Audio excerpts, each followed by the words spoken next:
Gokulam group chairman Gokulam ഗോപാലിനെ E D ചോദ്യം ചെയ്യുന്നു. തമിഴ്നാട് കോടമ്പാക്കത്തെ ഗോകുലം ഗ്രൂപ്പിന്റെ ഓഫീസിലാണ് ഇ.ഡിയുടെ ചോദ്യം ചെയ്യൽ പുരോഗമിക്കുന്നത്. കേരളത്തിലും തമിഴ്നാട്ടിലുമായി 5 ഇടങ്ങളിലായിരുന്നു പരിശോധന. വിവരങ്ങൾ നൽകാൻ ജിഷ്ണു കൃഷ്ണൻ ചേരുന്നുണ്ട്. ജിഷ്ണു, വിശദാംശങ്ങൾ.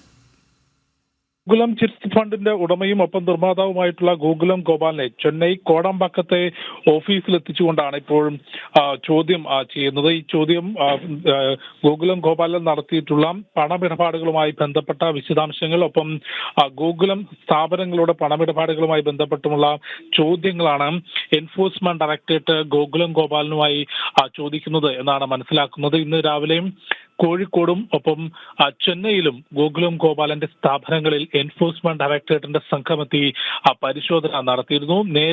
നേരത്തെ തന്നെ രജിസ്റ്റർ ചെയ്തിട്ടുള്ള കേസുമായി ബന്ധപ്പെട്ട്, വിദേശ പണമിടപാടുമായി ബന്ധപ്പെട്ടാണ് എൻഫോഴ്സ്മെന്റ് ഡയറക്ടറേറ്റിന്റെ നടപടി എന്നാണ് നമുക്കിപ്പോൾ മനസ്സിലാക്കാൻ സാധിക്കുന്നത്. ഗോകുലം ഗോപാലിന്റെ ചോദ്യം ചെയ്യലും ഈ പരിശോധനകളും പൂർത്തിയായി കഴിഞ്ഞാൽ എൻഫോഴ്സ്മെന്റ് ഡയറക്ടറേറ്റിന്റെ ഭാഗത്തുനിന്ന് ഈ പരിശോധനയുമായി ബന്ധപ്പെട്ടും ചോദ്യം ചെയ്യലുമായി ബന്ധപ്പെട്ട വിശദാംശങ്ങൾ അറിയിക്കും എന്ന് തന്നെയാണ് മനസ്സിലാക്കേണ്ടത്. നേരത്തെ തന്നെ രജിസ്റ്റർ ചെയ്തിട്ടുള്ള വിദേശ പണമിടപാടുമായി ബന്ധപ്പെട്ട കേസിലാണ്, ആ സംഭവവുമായി ബന്ധപ്പെട്ടാണ് നിലവിൽ ഗോകുലം ഗോപാലിനെ ചോദ്യം ചെയ്യുന്നതെന്നാണ് മനസ്സിലാക്കുന്നത്.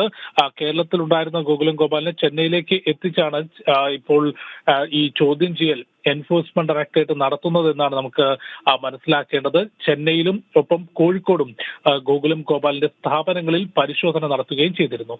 ശരി, കൃഷ്ണനാണ് വിവരങ്ങൾ നൽകിയത്.